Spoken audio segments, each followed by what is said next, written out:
ಪಂಚರಾಜ್ಯಗಳ ಚುನಾವಣೆ ನಡೀತಾ ಇರುವಂತಹ ಸಂದರ್ಭದಲ್ಲಿ ಮಹತ್ವದ ಅಧಿವೇಶನವನ್ನ ಕರೆಯಲಾಗಿರುವಂತದ್ದು 3 ದಿನಗಳ ಕಾಲ ವಿಶೇಷ ಅಧಿವೇಶನ ನಡೀತಾ ಇದೆ. ಒಂದು ಮಹಿಳಾ ಮೀಸಲಾತಿ, ಇನ್ನೊಂದು ಕ್ಷೇತ್ರ ಪುನರ್ವಿಂಗಡಣೆ ವಿಚಾರಕ್ಕೆ ಸಂಬಂಧಪಟ್ಟಂತೆ, ಲೋಕಸಭಾ ಕ್ಷೇತ್ರಗಳನ್ನ ಜಾಸ್ತಿ ಮಾಡುವಂತ ವಿಚಾರಕ್ಕೆ ಸಂಬಂಧಪಟ್ಟಂತೆ ಅಧಿವೇಶನ ನಡೀತಾ ಇದೆ. ಸಂಸತ್ ಅಧಿವೇಶನ ಇವತ್ತು ಬಿಲ್ ಮಂಡನೆ ಆಗುತ್ತೆ.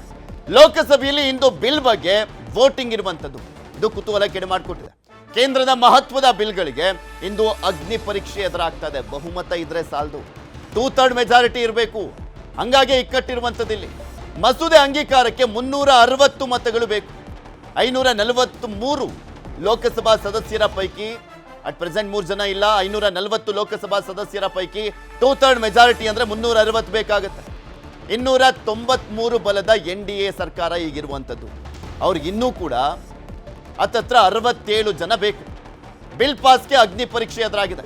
ದಕ್ಷಿಣ ರಾಜ್ಯಗಳಿಗೆ ಅನ್ಯಾಯ ಅಂತ ಹೇಳ್ತಾ ಇರುವಂಥದ್ದು ವಿಪಕ್ಷಗಳು. ಅದಕ್ಕೆ ಕ್ಲಾರಿಟಿ ಕೊಡುವಂಥ ಕೆಲಸವನ್ನ ಅಮಿತ್ ಶಾ ಸೇರಿದಂತೆ ಎಲ್ಲರೂ ಕೂಡ ಮಾಡ್ತಾ ಇದ್ದಾರೆ. NDA ಸರ್ಕಾರದ ಸಚಿವರುಗಳು ದಕ್ಷಿಣ ರಾಜ್ಯಗಳಿಗೆ ಯಾವುದೇ ರೀತಿಯಾದಂಥ ಅನ್ಯಾಯ ಆಗಲ್ಲ ಅಂತ ಹೇಳ್ತಾ ಇರುವಂಥದ್ದು ಕೇಂದ್ರ. ಲೋಕಸಭೆಯಲ್ಲಿ ಗೃಹ ಸಚಿವ ಅಮಿತ್ ಶಾ ಅವರು ಕೂಡ ಮಾತನಾಡಿದ್ರು, ಭರವಸೆಯನ್ನು ಕೊಟ್ಟಿದ್ದಾರೆ.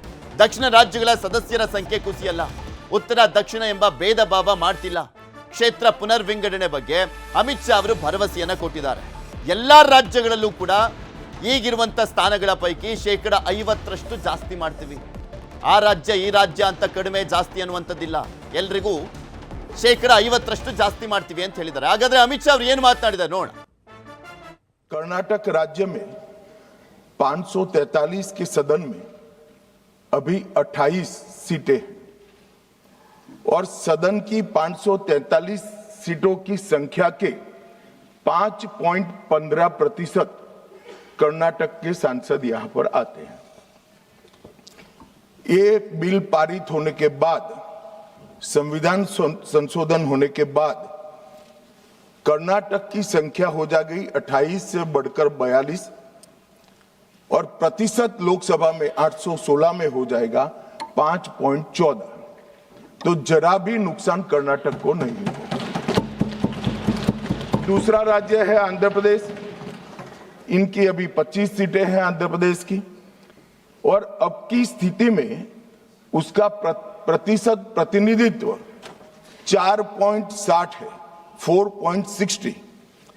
अब इसमें भी 50% लगभग वृद्धि होगी, तो सीटें हो जाएगी 38 और 4.60 की जगह 4.65% उनकी शक्ति हो जाएगी. तेलंगाना में 17 सीटें हैं अभी और उनकी शक्ति 543 के सदन में प्रतिशत 3.13 है.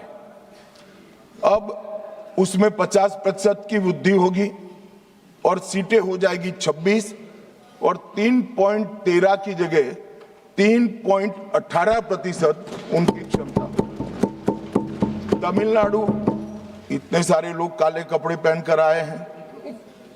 मैं तमिलनाडु की जनता को भी आश्वस्त करना चाहता हूं कि आपकी शक्ति कम नहीं होगी, बढ़ रही है.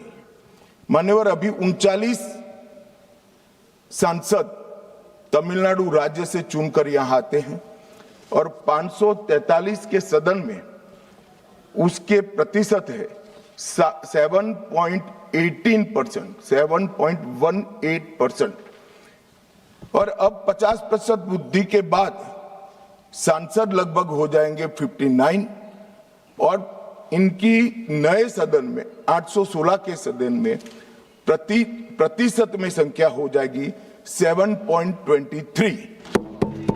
मैं फिर से एक बार रिपीट करना चाहता हूं, अभी तमिलनाडु की सदन में प्रतिशत स्ट्रेंथ 7.18% है, वो बढ़कर हो जाएगी 7.23.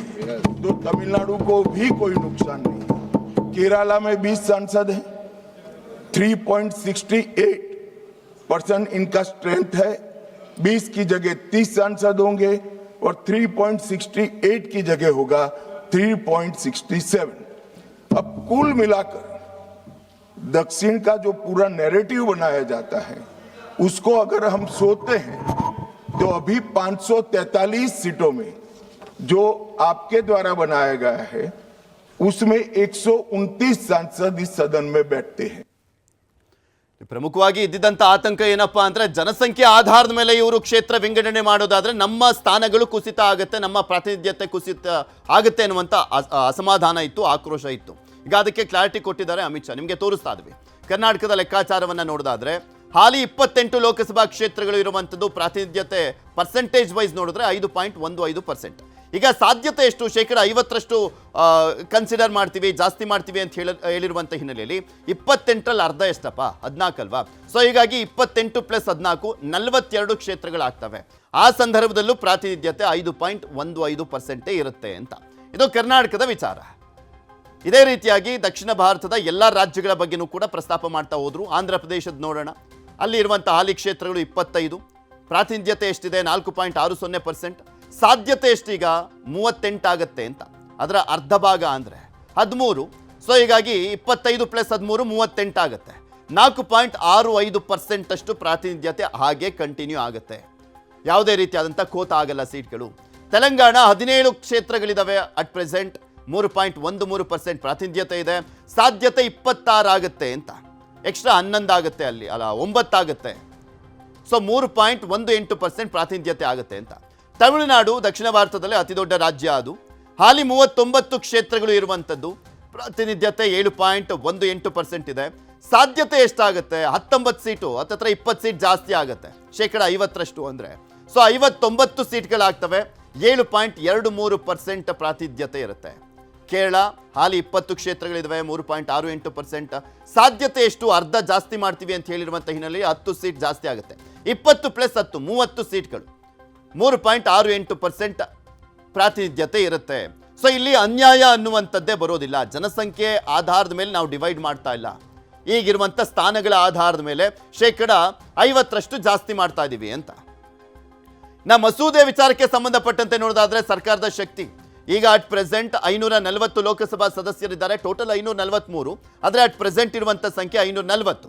ಮಸೂದೆಗೆ ಬೇಕಾದಂಥ ಮತ 2/3 ಅಂದರೆ 360. NDA ಸರ್ಕಾರದ ಬಳಿ ಇರುವಂಥದ್ದು, ಅವರ ಮೆಜಾರಿಟಿ ಅನ್ನುವಂಥದ್ದು ಇರುವಂಥದ್ದು 292. ಪಕ್ಷೇತರ ಸದಸ್ಯರ ಸಂಖ್ಯೆ 20 ಇದೆ. ಸರ್ಕಾರಕ್ಕೆ ಕೊರತೆ ಆಗುವಂಥ ಮತಗಳು 48. ಸೊ ಹೀಗಾಗಿ ಇವತ್ತು 540 ಸಂಸದರು ಹಾಜರಾದರೆ ಆ ಟೈಮ್ನಲ್ಲಿ 360 ಸಂಖ್ಯೆ ಬೇಕಾಗುತ್ತೆ. ಇನ್ನು ರಾಜ್ಯಸಭೆ ಪ್ರಸ್ತುತ ಸಂಖ್ಯೆ 240, ಮಸೂದೆಗೆ ಬೇಕಾದಂಥ ಮತಗಳು 160, NDA ಸರ್ಕಾರದ ಮತಗಳು 130, ಅದರಲ್ಲಿ 100+ BJPದೇ ಇದೆ. ಸರ್ಕಾರಕ್ಕೆ ಕೊರತೆ ಮತಗಳು 30 ಆಗುತ್ತೆ.